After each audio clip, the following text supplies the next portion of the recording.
There's no video. An error occurred. Hang on.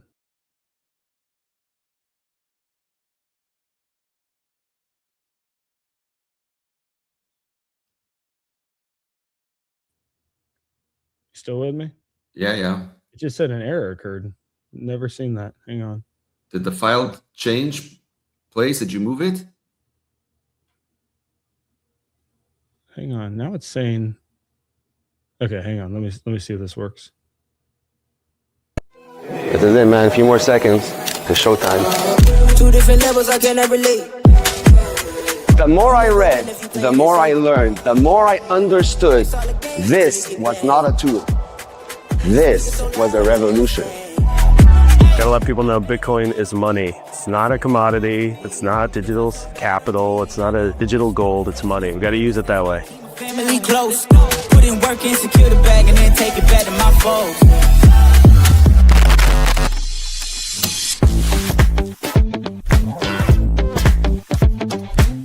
The Bitcoin way educates and empowers every individual on how to regain full control over their wealth, how to protect it, and how to get it right the first time, so that there's no mistakes and no anxiety in any stage of that process.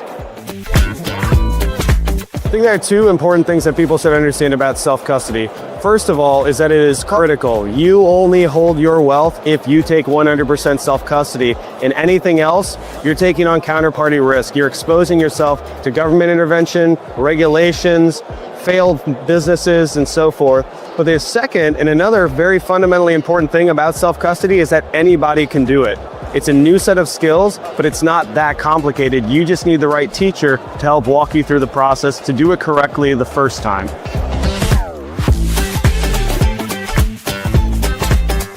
For once, we have an asset that you can truly own yourself, and it's critical to take ownership over this asset to maintain its power and to ensure that you are in charge of your money and your money doesn't get eaten up by inflation or any other thing that's happening around the world. Self-custody is so important because the whole idea around Bitcoin is to move away from counterparty risk, to move away from centralization. And if you're storing your Bitcoin with counterparties, you're just delaying the real adoption of Bitcoin, where we separate money and state and have a better world. So if you really want to be a part of the change, your Bitcoin should be truly yours. It shouldn't be shared with anyone, and it should be used. You shouldn't be afraid to use your Bitcoin. The Bitcoin only will become what it is supposed to become if you really use it and know how to use it, more importantly, not just to store it.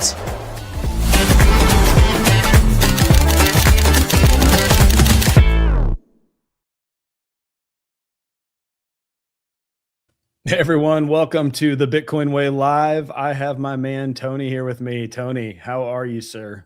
Michael Jordan, always happy to be here with you, man. How are you? Good, man. It's always a blast. Love getting to be here and talk about Bitcoin all day, all week long. We are most certainly blessed. Tony, we've got maybe a friend of yours. Hi, Tony. Masa here. Masa, my man. How's it going? Happy to have you here with us. All righty. Let's see. We've got Johnny Midas. Welcome, guys. Welcome. Really happy for everyone to join this live stream. Please hit us with your questions, comments, be part of the show. We'd love it. Absolutely. Yes. Let's get the comments in the chat going. Tony, I told you offline, I want to just start here because I think there are a lot of people who have been following this particular thread on Twitter. I mean, it went viral. I told you I have spent, I think, at least 20 hours troubleshooting my AI agent that I am. So here's the deal. I think that Are you still married? Dude, she's tired. She's tired of like my late nights. I was up till 12:30, which is like 2 hours past when I usually go to bed. And last night, and then I woke up at 4:30, which is what time I always wake up, and kind of did my normal routine and stuff, sat down and worked and troubleshot for another hour what I had done. None of the tasks that I had assigned through the night got done. Like there's a hiccup still. And so it's frustrating as hell. However, I see signs of life and I see the promise of like what it can be. And it's like training and configuration and stuff like that.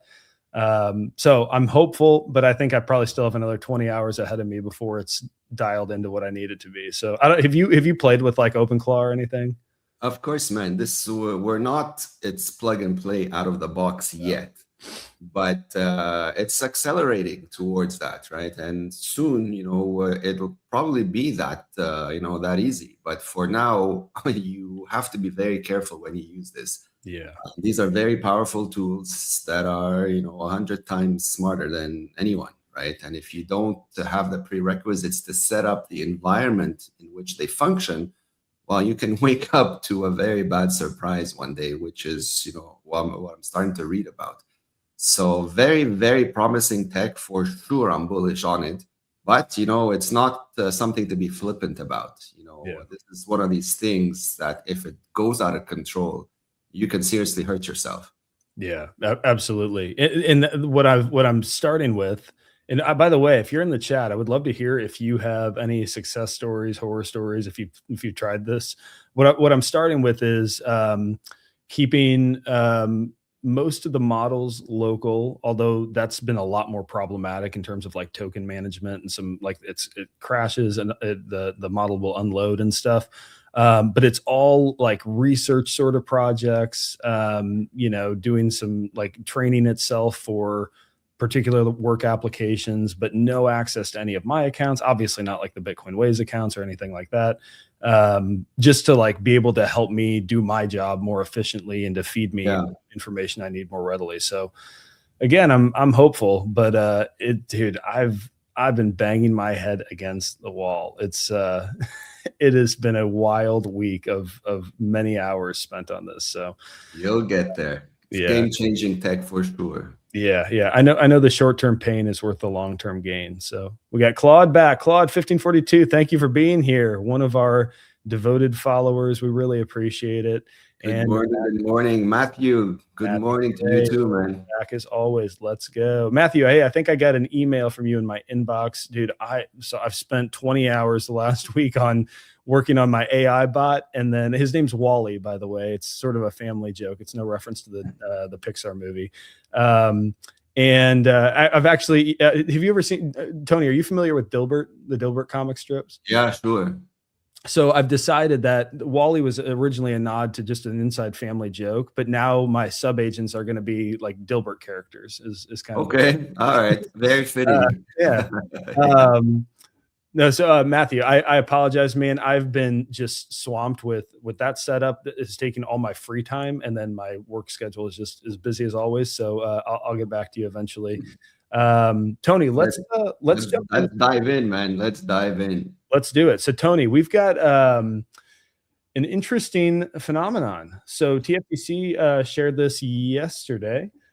Gold is down, Bitcoin is up during a war. Historically, Bitcoin gets dumped first in geopolitical chaos, and which has historically made sense, right? Because it is a volatile asset with relatively low adoption, low market cap compared to gold and many others. I don't know that I'm ready to like claim victory here and say this is just a total shift, a sign of the times. I mean, the world makes no sense right now, but it's an interesting thing. What's your take on this? My take is that the market, the world is finally having its hallelujah moment. When somebody tries to tell you something, instinctively, you're going to reject it because what do you know, man? Like, you don't know anything. I know I'm smarter than you. My ancestors have been doing it this way. Who are you to come and change that for me, right? And I've been saying it for forever, man. The precious metals had their time, and now that time is gone. Cannot expect physical rocks to work in a digital world. And this war, this recent war, specifically in the Middle East, I think was the tipping stone, because now people can't move them.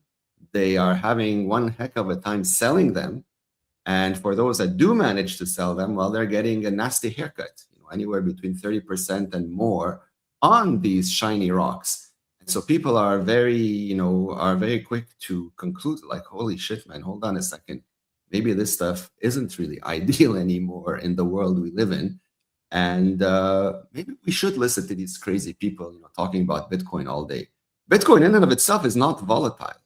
The market is making it volatile by treating it as a speculative asset, which is the most retarded thing to do with something that is sound money. But since that's how they treat it, well, they have to live through that volatility and the fake paper Bitcoin and all of that rubbish that comes along with it. But given the geopolitical scenario, how bad things get, even with that, people are stopping and actually using that head. I'm like, hold on a second. Let's take another look at Bitcoin and see whether it's helpful. And lo and behold, what do you know, man? The unconfiscatable, neutral, peer-to-peer electronic cash works. And it works really, really well. People in Iran are, FOMOing into it because, it's their only ways to survive. People in the Middle East now, in places, where they weren't really diving, hardcore into it. Well, now that's accelerated, even in countries that have been, Bitcoin friendly, like Dubai.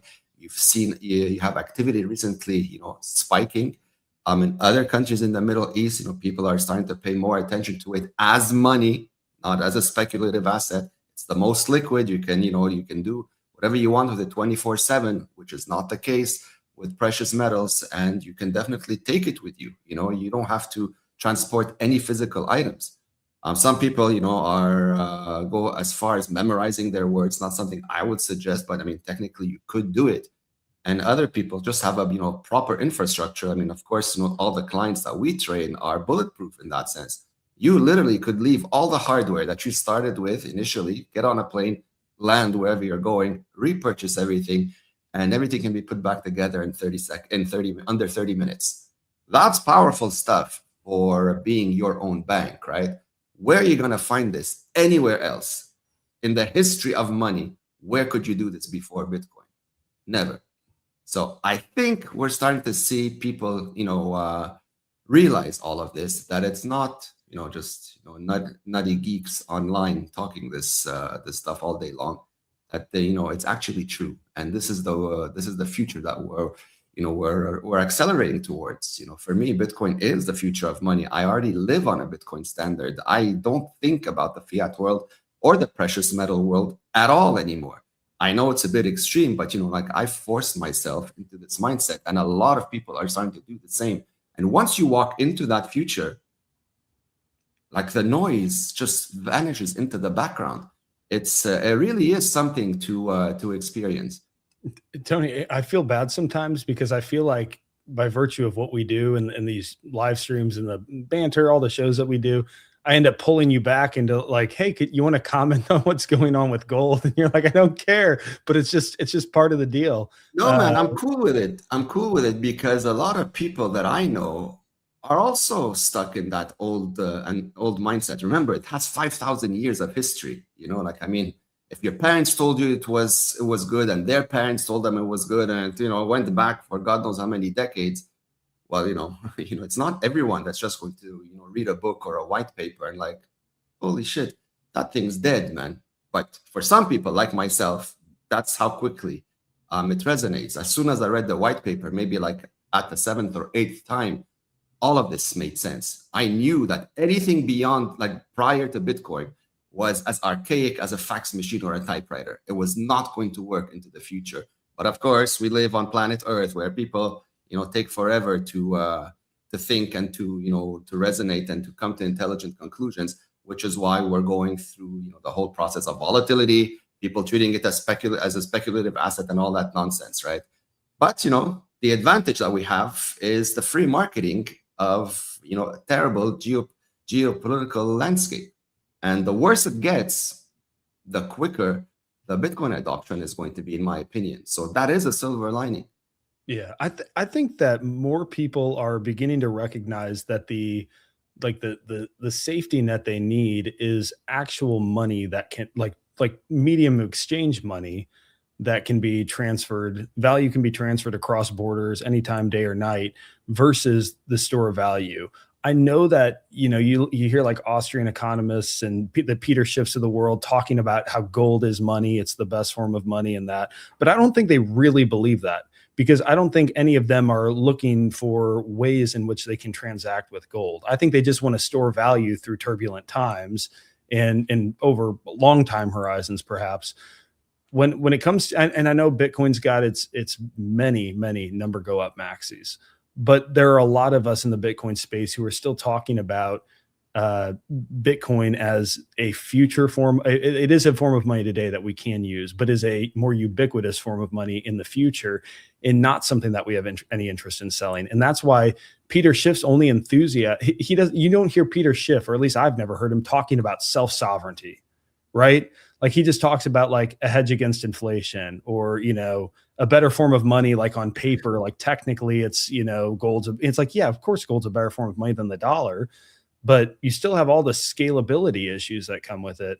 Bitcoin's, I think, the thing that people are going to wake up to when they realize I actually am going to need to send value. I'm going to need to transact. Like I can't just store my value. And that's the only thing gold's really been good for, you know, for a long time. You have to keep in mind as well that there's a lot of people out there that talk to protect their own self-interest, right? They're not talking for the betterment of humanity. People like Peter Schiff, I ignore completely. In my head, these people are parasites. They're just irritating, you know, buzzing that, you know, I don't know why people give him so much attention. I don't think he's ignoring Bitcoin. Honestly, I think he's lying about this, but just not publicly, or doing it through his kids. At least someone in that family has half a brain.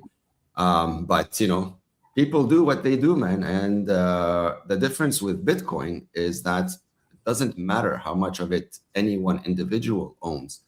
They influence nothing on, you know, on the bigger picture, which is not the case with fiat money or precious metals. You know, both of them are corrupt and highly manipulated landscapes. And if anybody, you know, wants to find that out the hard way, well, you know, just go ahead and buy yourself your gold, you know, whether it's on paper gold or otherwise, and just try to move it, and see how many forms you have to fill out, how many questions you have to answer, and how many permissions you have to wait for. Whereas with Bitcoin, you don't talk to anyone. You whip up your signing device, and within 30 seconds, funds flow from point A to point B, irrespective of the amount. There's no headaches involved in this. So I'm assuming at some point people are going to get fed up with putting up with nonsense, and are just going to take the path of least resistance, which is Bitcoin in 100% self-custody. Do you think that nation states, that sovereigns, are going to continue? So well, hang on. Let me tell you what I sort of anticipate coming is we've seen a lot of central banks buying up gold recently, right? And I think that's a big part of the reason we've seen some big price action in the gold market. My anticipation is that is going to continue. And I think on one hand, they want to protect themselves, and they want something external to, you know, the fiat system. I also think, though, the reason some of these guys have to understand Bitcoin. I think the reason that they're opting for gold instead of Bitcoin in some of these cases is because they know that even if we reverted to gold, it's like kind of their Hail Mary. If they can revert back to gold, it becomes manipulable again. They can do exactly what they did. They can, you know, print more than they have in terms of gold reserves, and they can kind of start over and keep playing the fiat game for longer. But they've kind of kicked the can further by convincing everyone that there's some level of responsibility that they're taking, and they're skipping Bitcoin because they know that actually ends it, because eventually people will demand proof of reserves, and they can't do it. With an audit, you can kind of, you know, manipulate it when it comes to gold. I don't know if that's kind of how you see the world. Well, I mean, what you say, I don't disagree with.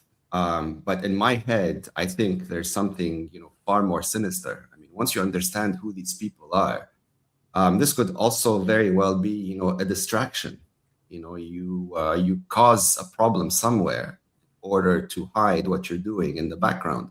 So you cause a temporary spike in gold purchases to get the world to FOMO in and to dump the one thing that they know, which I genuinely believe they know is a threat to their existence, which is Bitcoin. And so to crash the price and to keep people away from it for nonsense reasons, fear, volatility, whatever. But what are they doing in the background? I mean, whenever people dump and sell their coins, there's someone buying it, right? Who are the buyers? It's not retail. So if it's not retail, who is it? It's the same people that are telling you that this thing is no good and are causing all of these distractions in order to make you look one way while the actual trick is being done behind the scenes. That's what I think. And now it's, based on how things are unfolding, it looks like I'm right. I think that stands to reason, my friend. Hey, let's just pull up a couple of his comments here. So we've got Elaine is back. Good morning, Elaine. Thank you so much for being here as always. She made a good point. She said, plus the government can just take your gold like they did in the 1930s. Yep. If it's physical, it can be removed from your possession unless you have an army ready and able to protect it. Absolutely. Ron is back. Ron, good to see you, man. Vegas is coming up. I hope we get to hang out for a little bit. We've got Clean Your Machine Inc. official is saying hello from Alberta. Hey, I know I asked you this again. I'm running on 3 hours of sleep, so cut me some slack here. What's the status of like the Alberta secession movement? Are you guys like, where are you at? I know that there was like there was some sort of a petition going around, and you guys are trying to leave. I'd love to hear an update on that. Tony, I'm a dumb American. Oh no, this is the Germany. Guten Morgen. What's that? It's good morning from Germany. Good.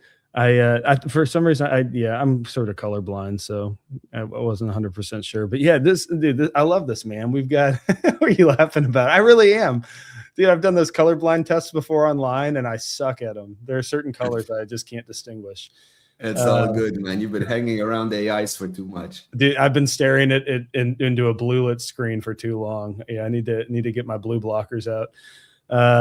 Yeah, awesome. Thank you all for being here. We really do appreciate it. Tony, I want to turn our attention to, speaking of geopolitical tension, another development that just, I think probably a lot of people have seen this. The Pentagon has sent 2,500 Marines to the Middle East per the Wall Street Journal. So up until now, this war has basically just been bombs dropping, right? Drone attacks. And it's like, I don't know how, I mean, you can just obliterate one another, I guess, but I don't know how any material change happens on the ground, so to speak, when that's the case. It seems like this is the impetus for the sort of regime change that we typically see the United States try to enact, in probably a major escalation in what this war could look like. I'd be curious to hear your take, especially someone not from the United States. The thing is, this is a terrible idea. I don't know who in their right mind would allow it. I mean, you are literally committing murder here because you are sending thousands of innocent men to their death. There is no way this thing ends, first of all, very quickly. And keep in mind that you are walking into a territory that is exponentially bigger than Afghanistan, which was a disaster in and of itself and lasted for 20 years. And the war in Afghanistan wasn't being prepped like this war. Again, like I mentioned last time, Iran has been prepping for this day for over 30 years. This is not a novice, okay? And Iran is a massive country with a lot of resources, including mountains and all sorts of like unknown terrains. What do you think happens when you send people blindly into these regions? This is definitely not good. But from a war as business point of view, it could be fantastic because now all of a sudden your money printers are definitely gonna go on full throttle because there's just no other way to sustain this lunacy. And so regrettably, a lot of innocent folks are gonna pay for it with their lives. And so how far that goes, well, it depends, how long people let these psychopaths do whatever they want with no accountability. I mean, there has to be a way for, I guess, Americans to opt out, right? Like, what are you still funding this organization for, right? Like, why are people still paying taxes? Are you choosing what the money goes for? Do you even matter, right? Like, I mean, nobody would question that before now. Yeah. I mean, just look at how bad things have decayed. Like, what are you still sitting around wondering for, right? When you know there are alternatives. And that alternative, again, for the first time in history, it's a peaceful one. You don't have to go out and like kill anyone. You just stop using the bloody product that is funding these crimes and these murders and these wars and these everything else that's on that disastrous list. So is this unexpected? No, not really, because of course, people are becoming very rich when people die on the ground. So, and as long as these people are allowed to remain where they are and to make these, psychopathic decisions, we're not going to see much change. The silver lining, though, as always, is that those who opt out of that chessboard will win and win very big. This is why we're starting to see Bitcoin rise up again, because people are starting to understand that if they do nothing, or if they remain within that same rigged ecosystem, nothing really is going to change. And so it's still not happening on a mass scale, but again, the limited supply doesn't require 8.3 billion people to get it. It requires just enough, and when that enough happens, it triggers a massive FOMO effect on the rest of the world, which I think is also coming soon. Yeah, I agree with that. I hadn't seen this. Ken B said the rhetoric is increasing. A call for a small nuke strike called for by the idiot Newt Gingrich. Yes, he is an idiot, as are all of our politicians, actually. Fun fact.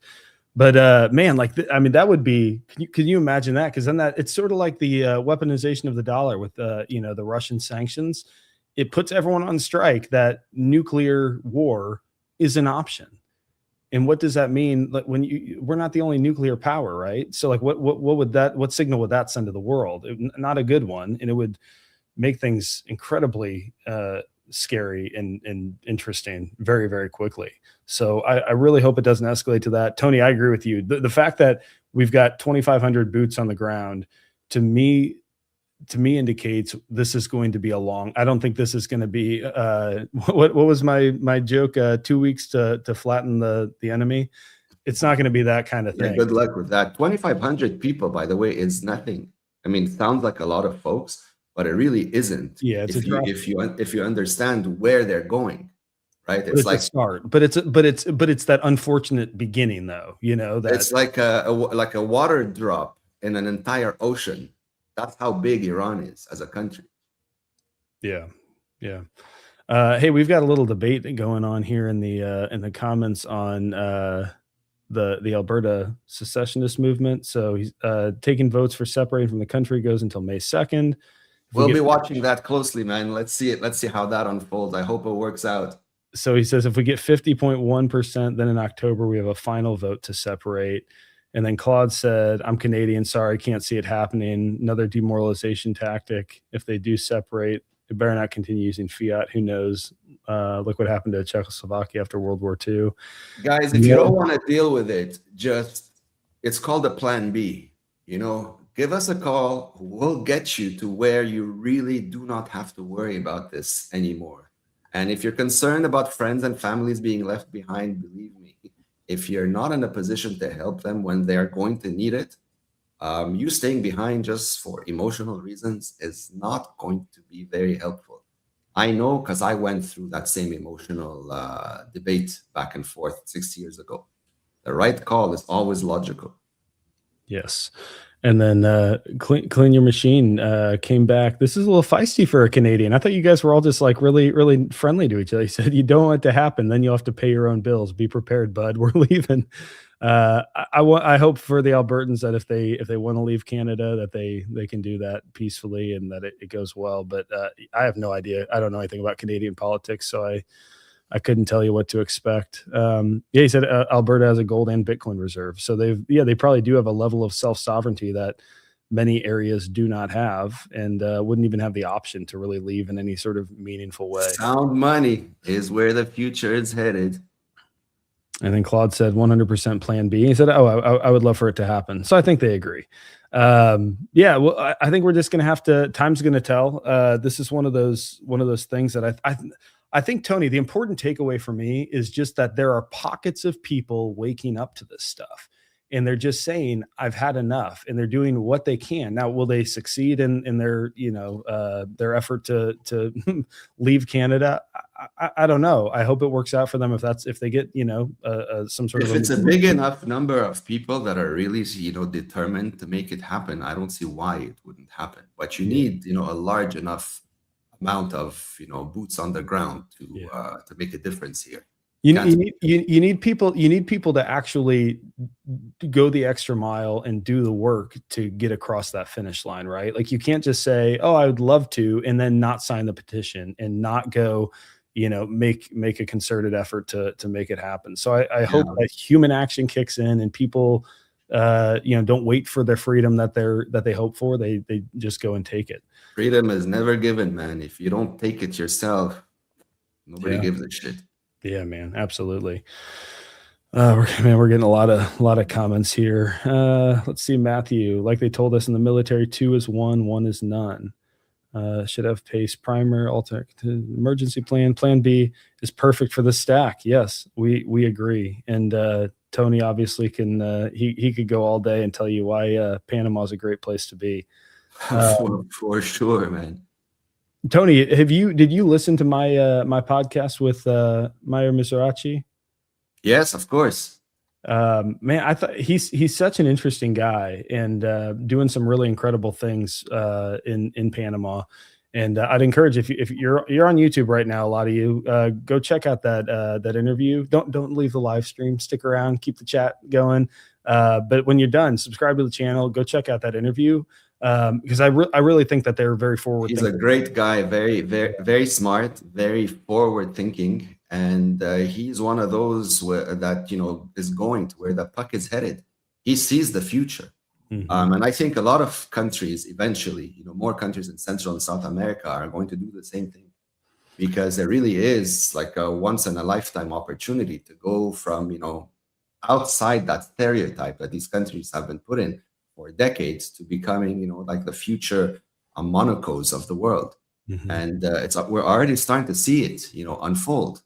So Panama is definitely leading the way in that. Of course, there's also El Salvador. Countries like Paraguay, those, took a stupid hit, but, I'm sure that I don't think that's going to last very long. And bad decisions are quickly reversed when good incentives are surrounding it, right? Like, people will see what's happening in neighboring countries and are going to demand the same results. Yeah. So get with the program, and it's not that complicated. It just requires a little inconvenience, perhaps, but for long-term, comfort. Tony, you know what I think it is with especially like Central America is I think there are 2 factors at play that make it an attractive place, both for people to go, but also for them to make this move away from the dollar. Is many of them are on a dollar standard.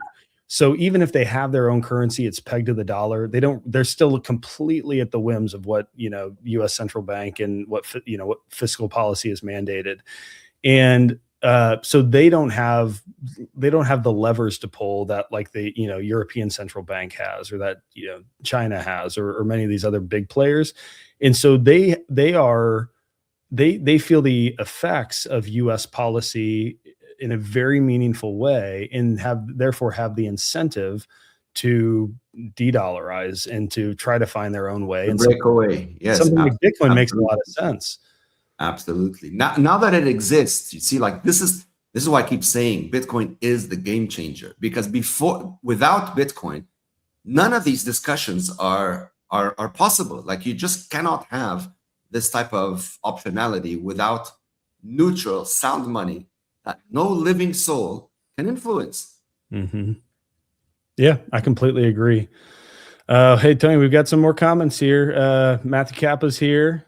Matthew, good to see you, man. Matthew Kappa uses Bitcoin as money. I'm watching you, man. Oh man, we got so many people. These people are all. I don't know. Do you guys know each other? Or are you guys just kind of the Bitcoin Way live stream just friends? by nicknames. There you go. Yeah, so good to have everyone here. Tony, so we've got some other data that's come out in the economy. Hang on, let me pull this up. So this is so this story here sets the stage for the next statistic I'm going to share. But if you look at the median family income since 1971, we all know, if you're here, I think you probably know what happened in 1971. We've seen a 10x increase in the median family income. At the same time, home prices have increased 17x. Cost of a car has increased 14x. 16x for college tuition, 42x. This is insane, and this is how you know government is involved in the regulatory landscape beyond anything that makes any sense. 42x for healthcare per person. It is crazy, Tony. I mean, that was honestly, when I looked at what I was paying for really crappy health insurance, that was why I moved to Crowd Health. Was I was like, this just doesn't even make sense. I'll take my chances. Hopefully, these guys are good and reputable. They have been. But man, if you have a chance to opt out of that system, dear God, just do it. It's terrible.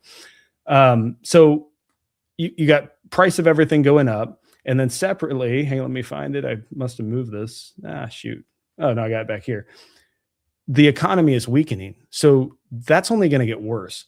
This happens all the time. The US GDP, Q4 numbers came out at 1.4%, a few months ago, and they've been revised very quietly, obviously, down to 0.7%.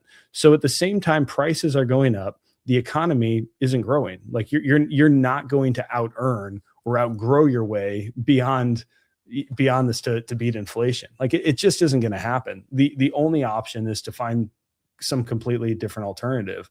And Tony, maybe that goes back to the first story that we were talking about. Like, why is gold why is Bitcoin outperforming gold even amidst Marines being sent into Iran? Maybe it's because more and more people are waking. They're like, I have to save differently.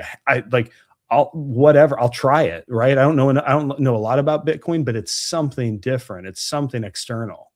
Well, the thing is, people are losing access to their funds. This is what's starting to happen, more and more. And am I surprised that these numbers are the way they are? Absolutely not, man. You've got a system that was created to steal, censor, control, sanction, and all that nonsense. And the people behind it, you expect them to be honest about how the performance of their product is doing. Of course, they're going to lie. They don't want you to know that everything's falling apart. And, prior to now, they got away with it because, it wasn't that bad yet. But today, things are very different. You just have to go walk outside into the real world and you look at high prices, and most people can't afford anything.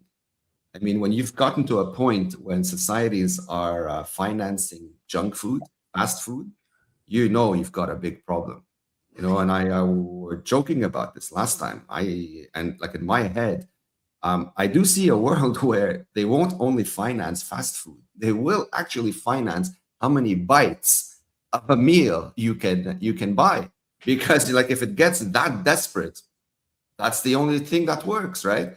And so, what are your options?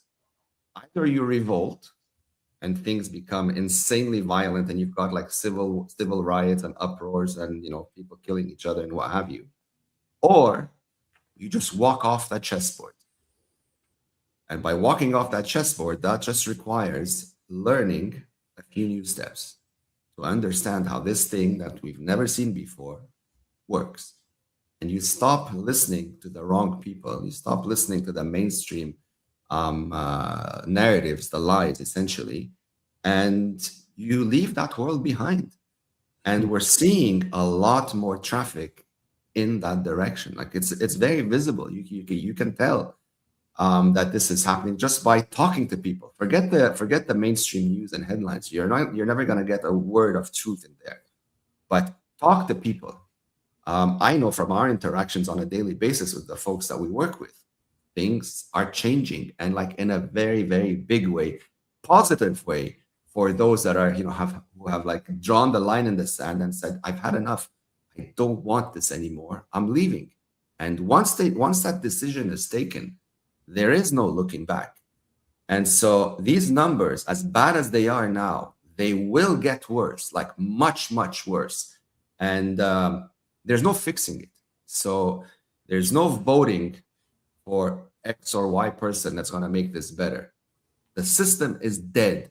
It's just crashing faster now. And as long as you're within the, you know, the perimeter of that crash, it's going to take you out along with it. So again, best advice is to step off that chessboard, protect your money in something that is not susceptible to that expiration date, and then protect yourself physically. You need to like be physical, like out of harm's way physically. If there's a civil riot in your area, it's not safe, even if your money is. You need to be out as well. Yeah, I think we need more ideologues. So I think about Tony, you and I. It's funny, we came to Bitcoin from very different ends of the spectrum. So you came to it from total loss. Like you'd establish yourself, run successful businesses, you know, more or less retired, and you came to it from loss. I came to it out of just sort of curiosity. But what I've grown into is just like I could still be living a rather comfortable fiat life for now. I would be getting progressively poorer, but at the moment I could be doing that. And I just can't do that in good conscience anymore. Like I can't operate the way that I used to and sleep at night feeling like I've done the right thing. We need people attacking this from both angles, right? You're going to have the Irans, you're going to have the desperate people around the world who find Bitcoin for the reasons anyone in Lebanon would have found Bitcoin.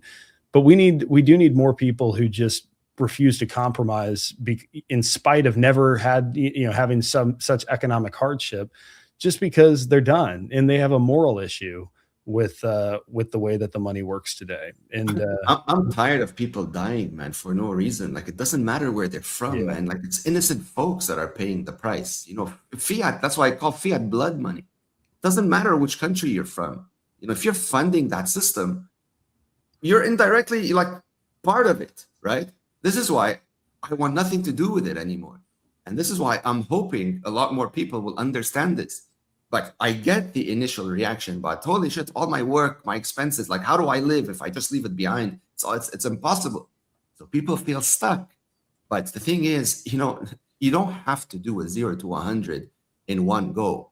It's called transition, where you start small and you slowly wean off of that horrible system until you establish yourself, you know, properly in the new one. We've done it. Millions of other folks have done it. It is doable. And no, you don't have to come from a tech background either in order to understand this. Anyone can do it. Either you go learn it off on your own, and hopefully you don't make any mistakes, or you seek the help of experts. You know, this is what the Bitcoin way was founded to do, where we literally handhold anyone. So there's no chance you get this wrong. You know, in fact, your setup is bulletproof, airtight from beginning to end. And of course, you're fully trained on it, so you don't have to worry about mucking it up either. But that's one way of doing it. The internet is full of resources. You just need to do something and not wait around hoping things are going to somehow miraculously fix themselves, or even worse, thinking that you're still going to vote your way out of this calamity. Yeah. Those are like, we're like in emergency mode now, like globally speaking.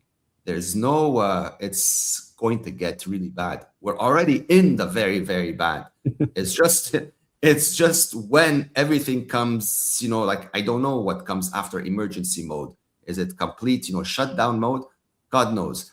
But yeah, man, it's like definitely not. I'm not optimistic on, you know, the collapse of the legacy world, but I'm definitely bullish on the new parallel one that's being formed. You know, sound money, AI advancements. Elysium is a thing. It will become a bigger thing. I'm 100% convinced of it. I just want to see more people in Elysium. Yes. Well, that is well said. And so, guys, if you're listening to this and you are not in full self-custody, I would just encourage you, scan the QR code on the screen, schedule a call. Our team is there. They can walk you through why we do what we do, how it works. I mean, by the end of a couple of calls, you've got a bulletproof setup. You know how to send and receive air gap transactions. I mean, I was a client before I joined the team. I have nothing but incredible things to say. So scan the QR code, go talk with our team. It's one of the most liberating experiences of your life if you have not already done this. If you're trusting your keys to third parties, if you had to KYC yourself, if you've done any of that stuff for the sake of custody, there's a better way. I would just strongly encourage anyone. Tony, we had a comment. So this is the one I'm gonna give a quick. Hang on, let me find it real quick. Yeah, bring him up. Let's take a look. Yeah, hang on, let me find this. Okay, so I'm going to make a comment first, and then I would love to hear you as well. So Kelly the Good, Kelly, first of all, thank you for being here. I don't think I remember your name, so happy to have you. Look forward to transitioning to a Bitcoin standard as soon as no capital gains on spending it. Okay, so my comment, this is not financial advice. Don't listen to me. I'm just a guy on the internet, right? However, I would just offer you a quote. Rebellion to tyrants is obedience to God. Just keep that in mind as you consider how you operate in this world. I think we have enough tyranny, and I think it's important that people do what they think needs to be done. And if that means living on a Bitcoin standard, in spite what the government tells you can or can't do, I think that's just an important takeaway. Tony, I know a lot of people are talking about like the de minimis exemption, so they can spend less than $600, and not have taxes. But I don't know if that's coming. What's your take, guys? Bitcoin was created outside the system. Remember, it doesn't need permission. It doesn't require the blessing of the legacy system, which is something I highly doubt it'll ever give its competitor, that it can no longer stop. Right? It really depends where you're living too, right? I mean, I know Americans have like the worst of situations because you guys are taxed by citizenship and not residency. But we have a crypto president, Tony. Don't forget, we have the first crypto president. It's got to be good. Right. First crypto president that also promised he would end all wars. Right. Okay. All right. So moving on, there are other jurisdictions that don't have capital gains tax. In fact, that have no tax, depending on the structure that you have. And so, if you don't want to put up these things, there are ways to alleviate these headaches. You just have to go through the motions, and there are people out there that'll help you go from point A to point B. But again, when you know what the system you are paying these taxes to is doing with that money, I don't know with what moral compass you continue doing it. Yeah. Thinking you just have to do it. You don't have to do anything. When enough people put their foot down and demand that things get done properly, or that the people doing bad things are held accountable, well, then that's when change takes place. Again, when tyranny becomes law, disobedience becomes like mandatory.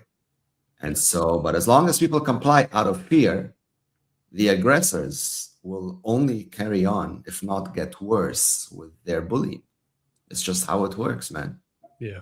If said another way, if U.S. tax receipts are about as expected this year, the signal that is sent is you can go to Epstein Island, you can start killing more people in the Middle East, you can do all of these things that we've witnessed just the last 18 months. And nothing's going to change. We're not going to hold you accountable. We're not going to hold your feet to the fire. You're just allowed to get away with those things. Whereas if people stand up and do something about it, then we have an opportunity. Tony, I know you joke a lot about the 400 million privately owned firearms that are just hanging on people's walls. What are they doing? This is not a call to violence or anything. But these were not built to be decorations, right? But I think the point that you make is a good one, and it's what's it going to take for a sufficient minority to rise up and do something. And I understand. I'm not going to go die alone. Right. Like, that doesn't do anyone any good. And being a martyr on your own is useless. But I think if we could get a sufficiently large group of people, even if it's a minority group, to stand up and say, hey, let's let's change the way things are, not by voting harder. Like we're going to opt out. We're going to not do the things that are expected of us. We're going to rebel against the tyrants in order to be obedient to God or to your moral values, however you view that. I think that's an important. If you were to ask me, I don't see how you get out of that. I know there's going to be some people that have opted out peacefully, who have either moved or are no longer really directly affected by the fiat system. But for those who are still in it or who are stuck for whatever reason, history has proven that this is usually how things play out. Yes. Tony, we got a couple of questions here. Elaine said, what if you trade your Bitcoin to a Bitcoiner who has something you want? That's private, right? Peer-to-peer, yes. Peer-to-peer, yeah. Now, if it's KYC, you got to be thoughtful. If it's Bitcoin that you bought on a KYC'd exchange, the fact that you moved it is recognizable. What you did with that is not necessarily, although if the receiver's wallet is also known to the state or to, then... Well, no, I mean, if you bought it off a KYC platform and you sent it to Joe Schmo somewhere in Kentucky, well, they know you bought the Bitcoin, but they have no idea where you sent it, or they know where you sent it, they just don't know who it belongs to. Yeah. So in that sense, it's private. And of course, there's many, advanced privacy services that you can use on Bitcoin, Lightning being one of them and what have you, where, you make the privacy even more reinforced, which is something, I encourage everybody to learn about. And by the way, all of these tools on the Bitcoin ecosystem are flourishing, and they're not withering away. So privacy is a very, very big deal. And I don't think you can have full sovereignty if you don't also have very strong privacy, which is why I'm also bullish on all the innovation, coming into Bitcoin. Yeah. Okay, we've got another one. This is a very common question we get. Without naming brands, unless you want to, does the Bitcoin Way recommend specific hardware wallets? I won't name any brands, but I'll give you the criteria. Open source or verifiable source, Bitcoin only, fully air-gapped, meaning it never connects to a computer. Yes, those are the criteria. If your hardware wallet is plugging into a computer, that means it's not air-gapped, not good. If it's not Bitcoin only, there has to be a compromise that they've made on not a technical cybersecurity compromise. There has to be a compromise that they've made in the development process to enable. It's an increased software attack vector. Yes, completely. Yeah. It is so much more complexity. And also you want to support the brands who are Bitcoin only, who align with you. I think that's a very important thing. Bob, he says he uses a Cold Card Mark IV air gapped along with Sparrow Wallet. Highly recommend. I'll say that's excellent choice. All righty. Elaine said they say it only takes, this is, I think, in regards to my comment, they say it only takes 15% to change things. I think probably that even less, Elaine. Probably even less. It might be less. It's certainly not. It doesn't take 50%, right? It takes a noisy, dedicated, philosophically aligned minority. And so some people will argue as little as 5%, but of like the right type of people. Yeah, that's all you need. Tony, that's the kicker, the right type of people, because it doesn't take 5% of people who own some Bitcoin in ETFs and on it might take 5% of people who are committed to a life of self-sovereignty and transacting with Bitcoin and running a node and solo mining and like just doing these things. I think that's maybe a way of an important distinction. Man, we got a lot of just thank you and comments like that, guys. Thank you so much for being here. We have so much fun with this. Tony, I want to redirect our attention to, I'm going to segue to something completely different, but this is a warning you've given for quite some time. So 2 Prime, so Alexander S. Bloom of 2 Prime, they liquidated a Bitcoin-backed loan during the recent drawdown. And so I guess I'm not going to play the whole clip because it's long, but someone got liquidated on a $10 million bag of Bitcoin because they played around and they effed around and they found out. You I mean, F just, around, you will definitely find out. This is it's why this is why I keep saying stay away from all this nonsense. It's nothing more than those carrots that they dangle, in front of everybody in order to eventually, hopefully, separate you from your coins. Again, Bitcoin is the money itself. You don't trade a pristine asset for worthless paper. I know it might seem tempting, and believe me, the temptations are going to increase. You're going to start hearing, about more services that let you do magical things with your dollars, pay no taxes on it, and everything you can possibly imagine under the sun to keep you in that world. That's the objective, is to keep you in a world where you're always asking for permission, you're always dependent, and you only have access, you never own. That is the worst thing that you could do for yourself if you value your freedom and your sovereignty. So all of this chessboard is rigged. The volatility, man-made. None of this shit is organic. And how do I know? Well, I've known because I've studied this for a long time, but now you can read about it.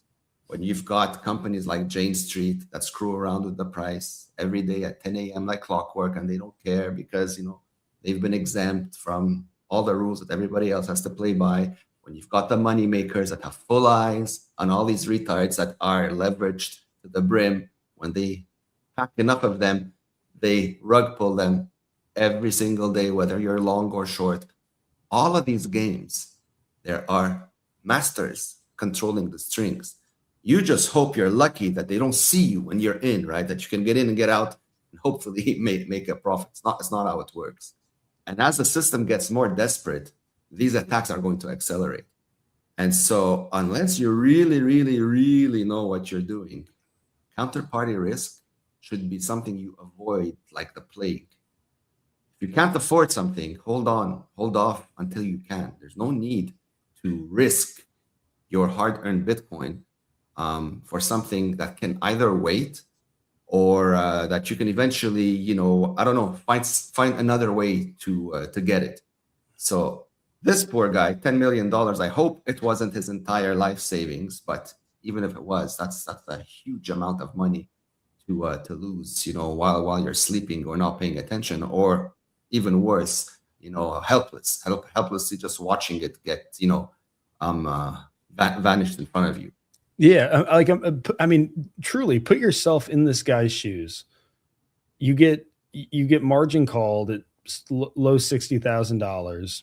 You lose your stack. That if you got $10 million, maybe you're just a wealthy person who bought a bunch at once. Probably you've been stacking for a long time to get to that point. If you're just a normal person, and now you're looking at what are we at right now? Our price is almost 74,000 US dollars. And so you got liquidated, and we're up, $10,000 since you got liquidated.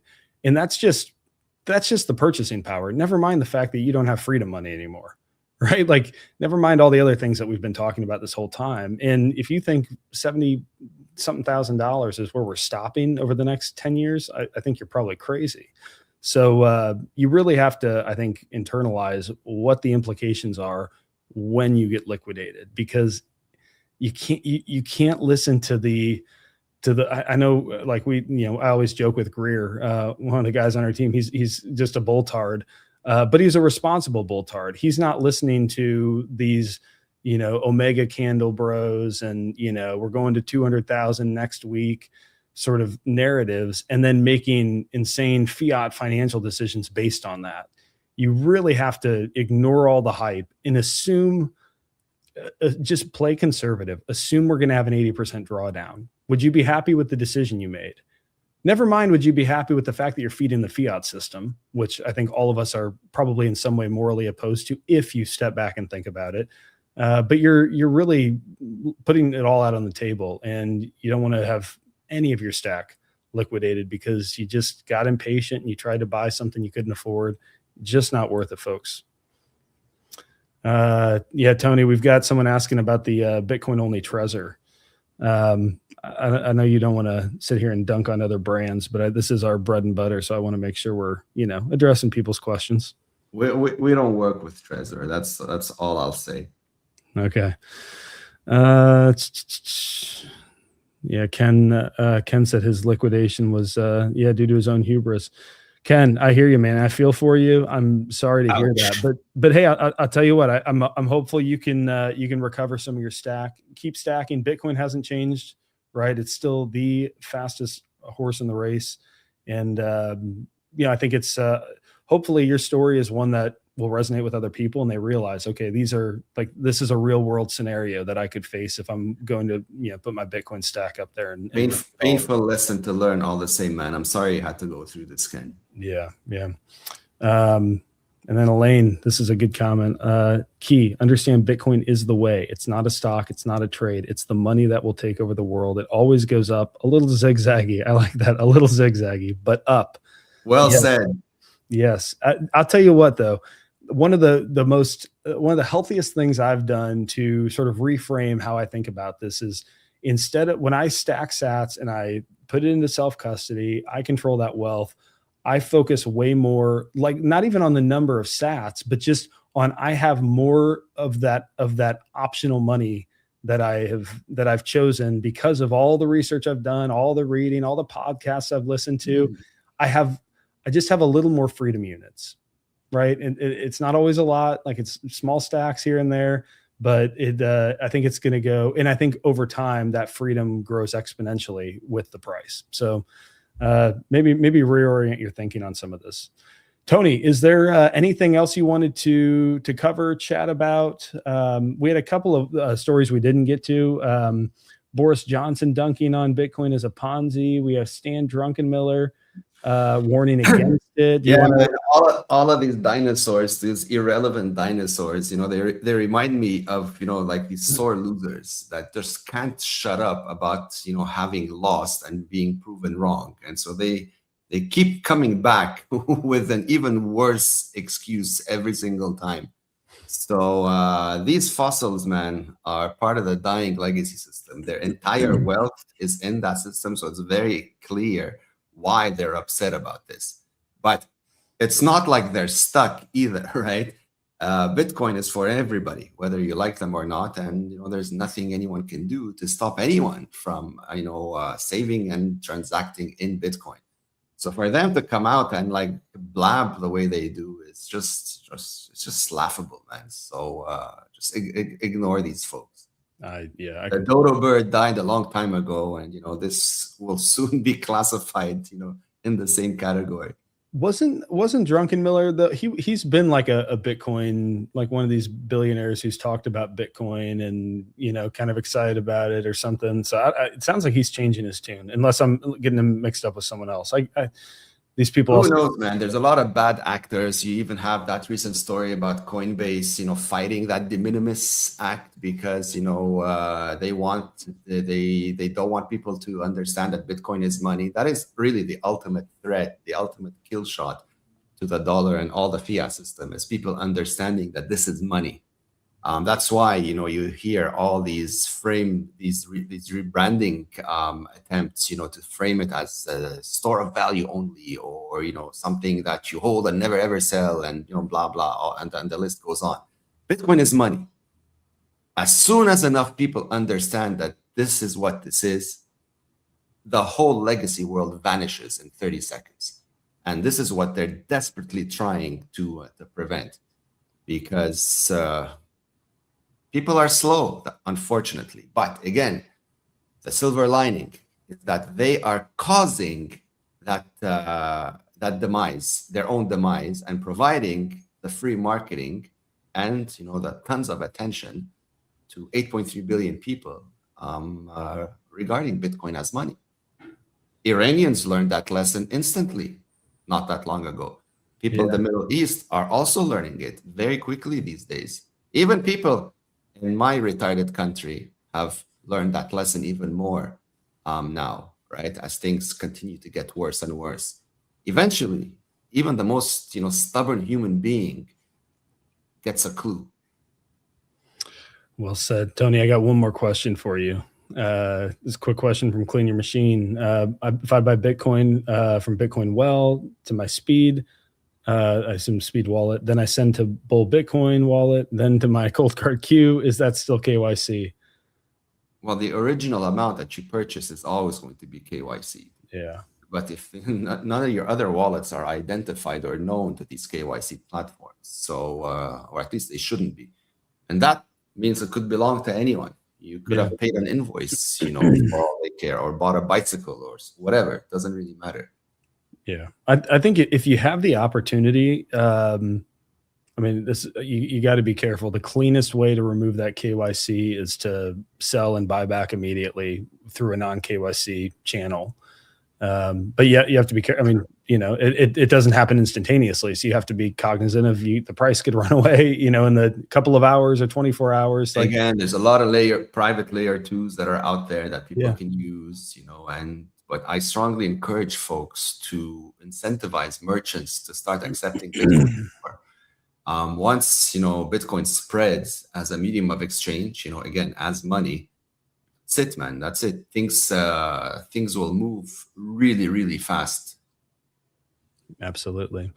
Tony, I think that's a good place to wrap up. We're past an hour, but hey, everyone, thank you so much for joining. I was a little worried that spring break for my son this week. So I'm always kind of nervous that, you know, people are going to be out on vacation, but you guys showed up in full force, kept the chat active. We really appreciate that. If you aren't already a subscriber to the channel, do me a huge favor, go subscribe, like, comment, anything you can do to feed the algorithm. We'd really appreciate that. And of course, like I said, go schedule a call with the Bitcoin Way if you want to learn more about how we can help you take self-custody, plan B options, all personal cybersecurity, privacy phones, right? We're really a self-sovereignty company, so we would really appreciate that. But guys, thank you for being here. Tony, it's always a pleasure chatting with you, my friend, and we will be back same time, same place on Wednesday. Thanks, guys. See you next time. Cheers, guys.